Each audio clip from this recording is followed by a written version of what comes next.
안녕하세요. 황진범이라고 합니다.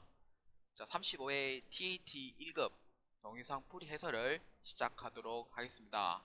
자, 네이버 블로그에서도 TAT 1급을 올해 6월달 시험분부터 새롭게 이제 시작하게 됐습니다. 많은 분들이 이 TAT 1급 풀이 해설을 요청을 해가지고 이제 시작하게 됐는데, 이 문제라기보다는 이거 스크랩 압박이 너무 심해가지고 사실 할까 말까 고민을 많이 했는 이제 그 종목 중에 하나긴 합니다. 이 시간이 많이 걸립니다. 이 풀이 해설도 그렇고 이제 블로그에서 작성하는 거 그렇고 시간이 좀 많이 걸리는 회차고 손이 많이 가는 이제 TAT 1급이기 때문에 이거를 확실하게 그것을 이제 할 수 있도록 노력을 해야 하는 이제 그러한 종목이 됩니다. 이 TAT 1급은 그냥 해가지고 합격할 수 있는 그런 종목이 아니에요. 그래서 이 법인 조정을 확실히 하고 이 나머지 부분을 확실하게 할 수 있어야지만 이제 시험을 합격할 수 있는 이제 그런 이제 가장 높은 난이도 중에 하나라고 생각하시면 됩니다. 이 35회 문제인 경우에는 이 문제를 제대로 읽지 않으면은 이 실수하는 경우가 많이 발생하는 이 회차입니다. 그래서 이 문제를 잘 읽고 이제 연습을 해야지만 이제 다음 이제 9월 이제 마지막 주 시험을 칠 때 이제 확실하게 해서 이제 합격을 할 수 있을 거라고 생각합니다. 자, 실무 수행 평가부터 보도록 하겠습니다. 자, 주식회사 개성유리는 유리 등을 제조하여 판매하는 법인 기업으로 회계 기간은 7기다. 제시된 자료와 자료 설명을 참고하여 평가 문제의 물음에 답하시오입니다. 여기에 거래자료 입력이라고 문제 1번에 8점 있는데 요 문제 1번 퇴직연금에 4점, 그 다음에 리스웩에 4점 해가지고 총 8점 해가지고 이 두 문제가 출제됩니다. 자, 그래서 이제 문제 1번 퇴직연금부터 보도록 하겠습니다. 자, 자료 1번 보통예금 거래 내역입니다. 자, 자료 설명을 보시면은 확정급여형 퇴직연금 제도에 가입하고 있는 주식회사 개성유리는 생산직과 사무직 직원의 퇴직연금 부담금을 국민은행에 보통예금 계좌에 신한생명 퇴직연금 계좌로 이체하였다입니다. 단 부담금 1%는 사업비로 충당된다 라고 되어 있습니다. 자, 중요한 키워드가 있죠. 확정급여형 퇴직연금제도 DB형입니다.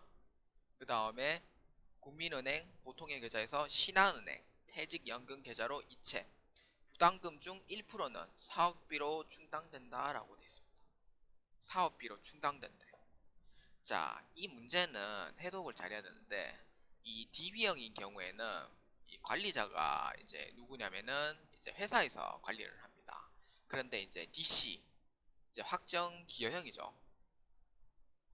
확정 기여형은 관리자가 이제 누구냐면은 이제 근로자 본인 자체가 그냥 관리자가 돼요. 그래서 이거와 이거에 대한 부분은 다릅니다. 그래서 회계 처리도 달라요. 회계 처리도 다릅니다. 라고 적고 하겠습니다. 자, 일단 이 문제는 현재 DB형이기 때문에 DB형인 경우에는 이제 회사에서 회사에서 관리를 하기 때문에 분계는 이렇습니다. 차변에 퇴직연금 운용자산이라는 계정 과목이 들어가요. 이거는 퇴직급여 충당 부채하고 이게 서로 관계가 있는 계정 과목입니다. 퇴직연금 운용자산은 이렇게 회계 처리하고요. 그 다음에 이제 1%는 이제 사업비로 충당된다고 했으니까 수수료 비용 계정 과목으로 들어가요. 수수료 비용. 그 다음에 대변에는 국민은행 보통예금 계좌니까 보통예금으로 해서 이렇게 회계 처리를 합니다. 이거는 이제 적립금 이제 적립시에 대한 회계 처리 방법이에요. 자, 이렇게 보셨으면은 이제 한번 전표 입력을 한번 해보도록 하겠습니다. 자, 일반 전표 입력에 들어가서 자, 3월 31일자 조회합니다. 자, 3월 31일자 조회하면은 현재 지금 퇴직연금이 들어가고 있는 이 상황이 지금 생산직과 사무직이 있어요. 생산직과 사무직. 근데 퇴직연금 운용자산인 경우에는 생산직하고 사무직을 통합해가지고 퇴직연금 운용자산으로 회계 처리를 하게 되어 있습니다.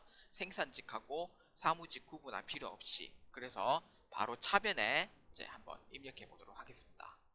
자, 차변에 퇴직연금 운용자산입니다. 자, 코드는 이제 신한생명 퇴직연금 계좌니까 신한생명이라고 치면 됩니다.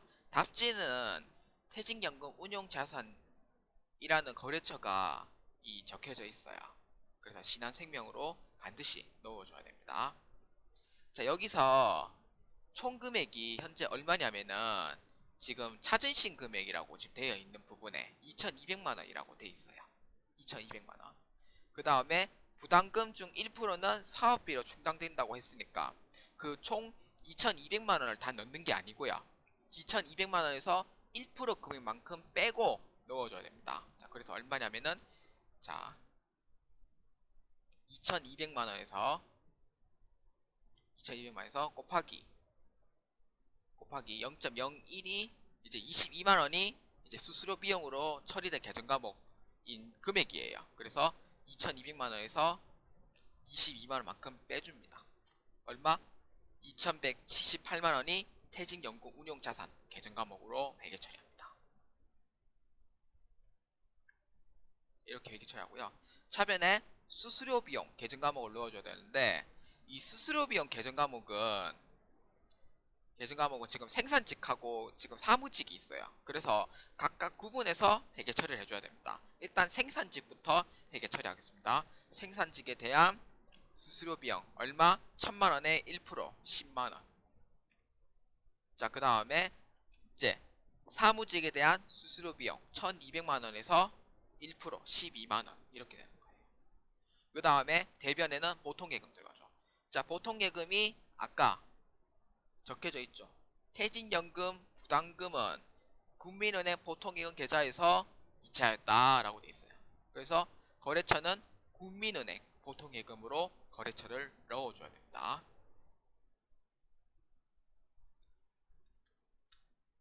얼마? 2200만원으로 해서 회계 처리를 하겠습니다. 자, 다음 2번 문제입니다. 리스 회계. 자, 자료 1. 금융 리스 계약서. 대한리스와 주식회사 개성유리는 다음과 같은 조건으로 금융 리스 계약을 체결하였다. 자, 금융 리스라는 뜻은 이제 그 수익과 수익 위험과 그 해당하는 그 부담을 전부 다 우리 회사인 개성유리가 다 부담하겠다는 의미예요. 그래서 금융 리스는 자산으로 해서 회계 처리합니다. 자산으로. 그래서 리스 자산명은 기계장치입니다. 리스로 총액 얼마? 300만원. 지급 조건은 연 3회로 해서 100만원씩 주기로 했어요. 그 다음에 이자율은 10%. 리스 기간은 3년입니다. 계약 체결일은 연초인 1월 1일입니다. 그 다음에 리스 원리금 상환표 자료 2번입니다. 자, 자료 2번을 보시면은 리스 계약일이라고 적혀져 있어요. 리스 계약일 1월 1일 금융 리스 미지급금 장부금액 248만 6,850원. 이거는 이제 대학교 전공 과목에서 이제 중급 회계를 배우셨으면 아실 거예요. 이 248만 6,850원이 내가 3년 후에 받을 이 현재 가치 금액을 계산을 해서 나온 금액이 이제 248만 6,850원이 나온 거예요. 그러니까 3년 뒤에 내가 300만 원을 줘야 되는데 그 3년 뒤에 300만 원 줘야 될 이 현재 가치가 얼마냐 이렇게 계산했을 때 이 표에서는 248만 6,850원이 나온 거예요.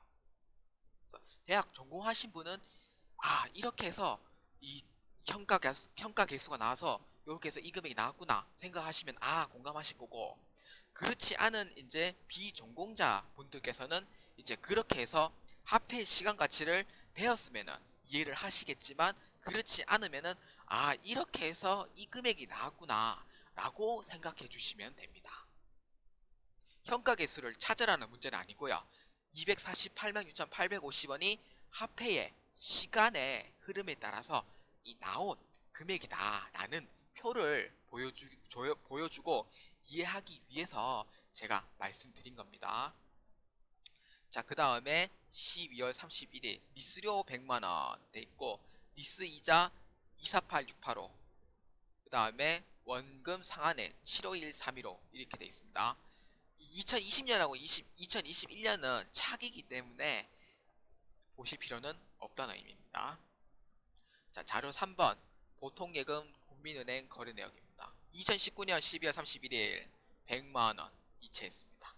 100만원이 이체했으면은 어디서 이체를 했냐, 요렇게 이체를 한 거죠. 요렇게 2019년 12월 31일, 그러니까 즉 리스료하고 이자를 지급을 했다는 거예요. 어떻게?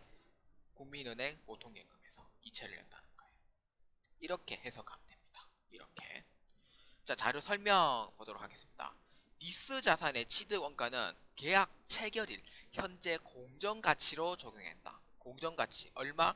2486850입니다. 2486850. 이게 공정가치 금액입니다. 1월 1일에 회계 처리해야 될 금액이라는 거예요. 자, 2번 회사는 금융리스 부채에 대하여 금융리스 미지급금 계정 과목을 사용하고 있다. 대변에 금융리스 미지급금 계정 과목을 넣으라는 의미예요. 자, 3번 자료 1은 금융리스 계약의 내용이며 자료 2는 리스금 원리금 상환표이다. 다 얘기했어요. 4. 자료 3은 리스 계약에 따라 이체 지급한 1회차 리스료이다. 아까 다 얘기했어요. 언제? 2019년 12월 31일에 이 회계 처리를 하라는 의미입니다. 이 4번에 대한 요건은 이걸 회계 처리하는 의미예요. 2019년 12월 31일에. 자, 그럼 평가 문제 보겠습니다. 1월 1일 기계장치 취득 내역을 일반 전표에 입력하시오. 단 고정자산 등록과 리스 거래 관련 부가가치세는 무시할 것 되어 있습니다. 부가가치세 고려 노노 합니다. 라는 의미예요. 자, 12월 31일 1회차 리스료 지급에 대한 거래 자료를 일반 전표에 입력하시오. 자, 결국 뭐냐?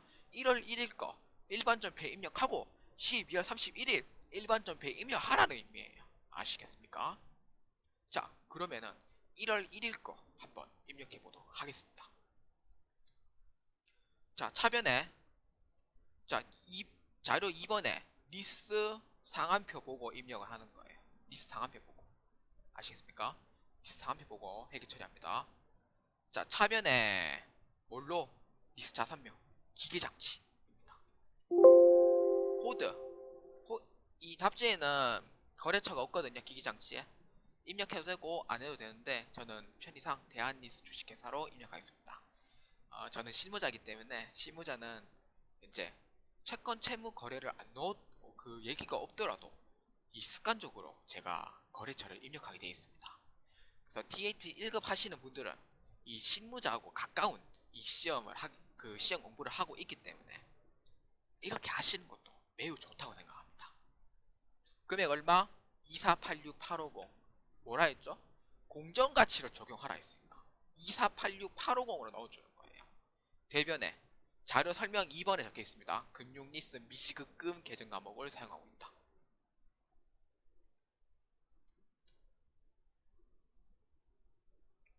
얼마? 2486850. 이렇게 해서 회계 처리합니다. 1월 1일자는 이렇게 해서 회계 처리합니다. 자, 다음 12월 31일 1월 1일까만 입력하면은 반쪽짜리밖에 안 돼요. 그래서 평가 문제에서 2번까지 모두 수행을 해줍니다. 자, 2번 아까 얘기했듯이 강조를 하죠. 이겁니다. 이거를 보고 회계 처리합니다. 자, 리스료를 줘야 되겠죠. 12월 31일 리스료 줍니다. 이자율 10%로 차변에 코드 금융리스 미지급금입니다. 왜? 리스료를 줘야 되기 때문에. 코드 주식회사 대한리스 주식회사 넣어주면 되고요. 금액은 얼마? 원금 금액 넣어줘야 됩니다. 대한리스 주식회사에 대한 금융리스 미지급금은 원금 상한액입니다. 원금 상한액 751315. 차변에 그 다음에 리스 이자 적혀있죠. 리스 이자. 이거는 미스 이자라는 계정 과목은 없어요. 그래서 이자 비용으로 회계 처리합니다. 얼마? 248685. 그 다음에 계좌 이체해서 줬다고 했었죠. 계좌 이체해서 줬습니다. 자료 3번에 있습니다. 계정 거래처 보통예금 국민은행이죠. 국민은행 치면 됩니다. 얼마? 100만원. 이렇게 해서 회계 처리합니다.